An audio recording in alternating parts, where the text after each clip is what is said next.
કેમ છો મિત્રો? અહીંયા આપણે એક દાખલો આપેલ છે તો જોઈએ 6, 0, 8 અને 9 એ ચારેય સંખ્યાના અંકોનો એક જ વાર ઉપયોગ કરી અને 4 અંકની સૌથી મોટી સંખ્યા અને સૌથી નાની સંખ્યાનો સરવાળો આપણે ગોતવાનું કીધું છે.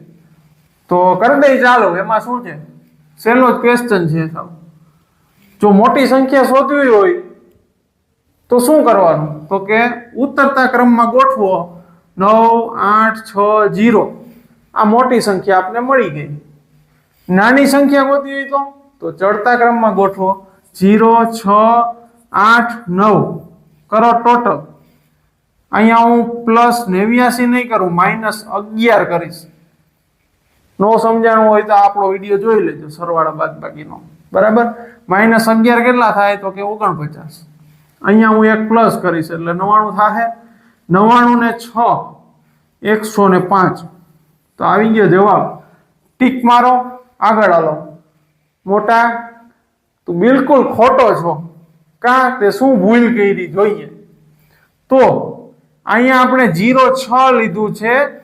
ત્યાં તમારે 60 લેવાનું થાય. 4 અંકની સંખ્યા પૂછી. આપણે જો 3 અંક જ લખ્યા. 0 આ નો ગણાય. તો કરીએ પાછું. 98, 60 પ્લસ 60, 89 આ આપણી બે સંખ્યા મળી ગઈ. તો 60 -11 એટલે 49. બરાબર છે? હવે અહીંયા +1 થશે. તો 98 ને 1 99, 99 ને 60. તો કે આનો એક આને દઈ દેવાય એટલે આ 59 થઈ ગયા, 100 થઈ ગયા, 159 થઈ ગયું કે નહીં? તો 15,949 આપણો ફાઇનલ આન્સર છે. ઓપ્શન નંબર બી.